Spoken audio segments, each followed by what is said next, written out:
दोस्तों नमस्कार। बिहार के बाद अब महाराष्ट्र से भी एनडीए के लिए अच्छी खबर नहीं आ रही है।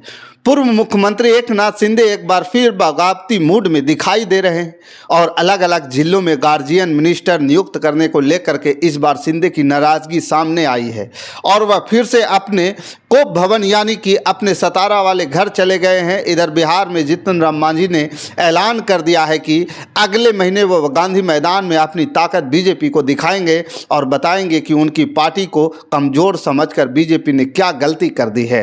एनडीए में इन बढ़ती दरारों से बीजेपी कैसे निपटेगी यह तो पता नहीं, लेकिन इधर राहुल गांधी भी एक के बाद एक नया मोर्चा खोलते जा रहे हैं।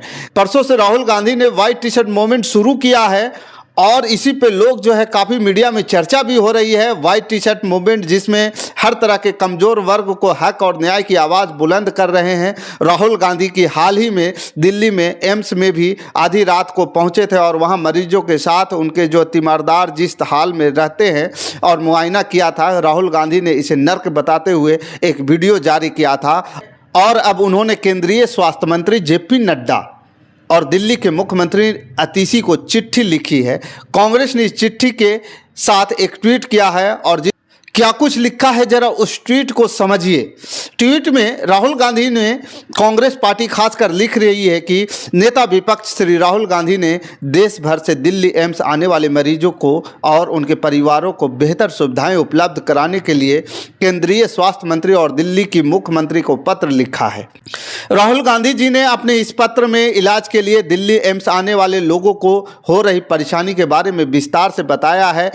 इलाज के लिए दिल्ली आने वाले मरीज इस ठंड की ठिठुरती हुई ठंड में मेट्रो स्टेशन के नीचे सोने को मजबूर हैं। उनके पास ना तो पीने का पानी है, ना पानी का व्यवस्था है और ना ही शौचालय का। आसपास कूड़े कचरे का भी ढेर लगा रहता है। राहुल गांधी ने केंद्रीय स्वास्थ्य मंत्री जेपी नड्डा से इस मानवीय संकट को हल करने के लिए तत्काल कदम उठाने की मांग की है। यह बात लिखी गई है। कांग्रेस को दिखाने में लगे हैं कि वह कांग्रेस अपने पहले के काम और भावी योजनाओं का खाका पेश कर रही है और इसी बीच राहुल गांधी का यह एम्स दौरा और उसके बाद चिट्ठी लिखना बता रहा है कि राहुल गांधी दिल्ली के साथ साथ बाकी के देश को भी मैसेज दे रहे हैं कि उनकी और कांग्रेस की प्राथमिकताएं क्या है। आपको बता दूं कि राहुल गांधी फिर बेलगावी पहुंच रहे हैं और कर्नाटक बेलगावी जहां पे 27 तारीख को अधिवेशन हुआ था। आप याद कीजिए कांग्रेस पार्टी का अधिवेशन, लेकिन उसी वक्त आप याद कीजिए कि निधन हो गया डॉक्टर मनमोहन सिंह का। तो बेलगावी में आगे का जो कार्यक्रम था जिसमें सबसे बड़ा कार्यक्रम यह था कि रैली होनी थी और कांग्रेस पार्टी को वह रैली नहीं हो पाई थी। तो पिछले महीने कांग्रेस का अधिवेशन हुआ था, मनमोहन सिंह का आकस्मिक निधन हो गया और उसी के कारण जय बापू जय भीम जय संविधान रैली नहीं निकल पाई थी। लेकिन अब राहुल गांधी के नेतृत्व में कई दूसरे कार्यक्रमों में भी हिस्सा लेंगे और फिर 27 जनवरी को मध्य प्रदेश के महू में यह रैली निकलेगी जो डॉक्टर अंबेडकर का जन्म स्थान है। और राहुल गांधी और प्रियंका गांधी इसी बीच दिल्ली में भी चुनाव प्रचार करेंगे। यानी कि कांग्रेस एक बार फिर सियासी मैदान में अपना दमखम दिखा रही है, जबकि बीजेपी अभी एनडीए का कुनबा संभालने में ही लगा हुआ है। बिहार में सीएम फेस को लेकर के नीतीश कुमार को अमित शाह ने दोबारा झटका दिया है। संजय झा के घर दही चूड़ा खाने के बाद पत्र में से चर्चा में अमित शाह ने कहा कि सीएम के नाम पर नीतीश कुमार के साथ चर्चा के बाद ही फैसला लिया जाएगा। यानी नीतीश को बीजेपी सीएम की कुर्सी नहीं देगी, यह तय है। अब नीतीश को यह तय करना होगा कि वह एकनाथ शिंदे की तरह बनते हैं या नहीं बनते हैं। यानी शिंदे जैसी बगावती तेवर अपना रहे हैं, क्या वैसे ही अब नीतीश कुमार भी बनेंगे, वैसे ही बगावती तेवर अपनाएंगे। शिंदे भी अब परेशान हैं कि वह अपनी पार्टी कैसे संभालेंगे, क्योंकि शिवसेना सांसद संजय राउत और कांग्रेस नेता विजय का दावा यह है कि एकनाथ शिंदे गुट से उदय सामंत के जरिए बीजेपी तोड़फोड़ करवाने में लगी हुई है। इसका मतलब यह है दोस्तों कि बीजेपी ने जो खेल 3 साल पहले उद्धव ठाकरे के साथ खेला था और मोहरा बने थे एकनाथ शिंदे, अब वही खेल जो है उदय सामंत के जरिए हो सकता है। हालांकि उदय सामंत ने ऐसी किसी भी संभावना से इनकार कर दिया है और खुद को शिंदे साहब का साथी बताया है। लेकिन धुआं दिख रहा है तो चिंगारी कहीं ना कहीं भड़की ही होगी। तय मान लीजिए कि शिंदे अपनी पार्टी में फूट पड़ने के आसार से भी बीजेपी से नाराज दिखाई दे रहे हैं और यह नाराजगी जिले के गार्जियन मिनिस्टर वाले मामले में जाहिर हुई है, जिसके बाद बीजेपी को इस फैसले पर रोक लगानी पड़ी। एनसीपी नेता अजीत ठाकरे को रायगढ़ और बीजेपी के नेता गिरीश महाजन को नासिक का गार्जियन मिनिस्टर बनाने पर शिंदे नाराज थे और अब फैसले पर रोक लगी तो एनसीपी और बीजेपी के नेता नाराज हैं। यानी बीजेपी के लिए इधर कुआं उधर खाई वाली स्थिति बनी हुई है और ऐसे में क्या बीजेपी खुद को गिरने से बचा पाएगी, इसी पर चर्चा करेंगे।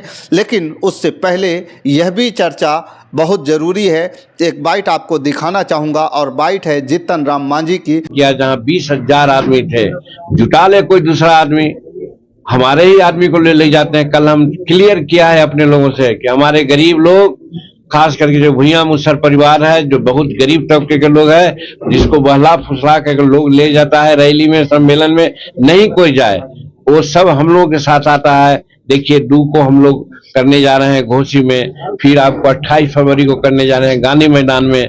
ऐसा करके लोगों को बतलाना चाहते हैं कि जनमानस हमारे साथ है, अगर हमको दरकिनार कीजिएगा तो इसका खमियाजा एनडीए को भुगतना पड़ेगा, जो हम नहीं चाहते हैं, हमको भी तकलीफ होगी। वैसी परिस्थिति में झारखंड और दिल्ली में तो आप दरकिनार किए और झारखंड में तो नतीजा आपने देख लिया।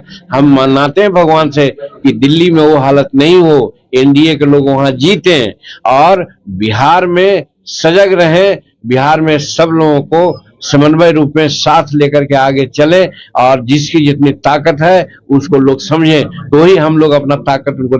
सबसे पहले मैं आपको बता रहा था जीतन राम मांझी आखिर ऐसी बात क्यों कह रहे हैं कि ताकत दिखाऊंगा। क्या एनडीए में सब कुछ ठीक है? अगर एनडीए में सब कुछ ठीक है तो सब कुछ ठीक है तो फिर बीजेपी के बल्ले बल्ले। लेकिन अगर एनडीए में सब कुछ ठीक नहीं है तो कैसे चलेगी नरेंद्र मोदी की सरकार? जरा सोचिए। उससे पहले जीतन राम मांझी की इस बाइट को सुनिए, जहां तो सुन रहे थे आप। साफ साफ इससे क्लियर और क्या हो सकता है? झारखंड के नतीजे बता दिए, यहाँ जीतन राम मांझी अपनी ताकत बताएंगे। जीतन राम मांझी कह रहे हैं कि अभी तक थोड़ा सा दबी जुबान से अपनी बात रख रहे थे, लेकिन अभी अपनी बात पूरी तरह से खुल के यहाँ जीतन राम मांझी रख रहे हैं। आप समझ सकते हैं कि यहाँ से एनडीए की हालात क्या हो सकती है। एकनाथ शिंदे का जिक्र हमने कर दिया है, बता दिया कि एकनाथ शिंदे उधर क्या कर रहे हैं, तो महाराष्ट्र से लेकर के बिहार या बिहार से लेकर के महाराष्ट्र। लेकिन बिहार और महाराष्ट्र चले तो बीच में आंध्र प्रदेश भी है। आंध्र प्रदेश में यह क्या खेला हो रहा है, लेकिन उससे पहले बिहार से ही यहीं से शुरुआत करते हैं और राहुल गांधी की चर्चा भी हम करेंगे। लेकिन उससे पहले बिहार में ही क्या कुछ हो रहा है, इसे भी सोचने और समझने की जरूरत है। बड़े बड़े सियासी दिग्गज भी इस बात को चर्चा कर रहे हैं कि क्या कुछ एनडीए में, जो बिहार एनडीए में जो कुछ हो रहा है, जो इधर के शतरंज उधर जा रहे हैं, उधर के पासे इधर भारी पड़ रहे हैं, इधर के पासे उधर भारी पड़ रहे हैं, आने वाले वक्त में या चुनाव के पहले या चुनाव के समय एनडीए पर भारी पड़ेगा। बाकी इस खबर के प्रति आपका क्या विचार है, आप हमें कमेंट कर जरूर बताइएगा। हमारे साथ बने रहने के लिए धन्यवाद। जय हिंद, जय भारत।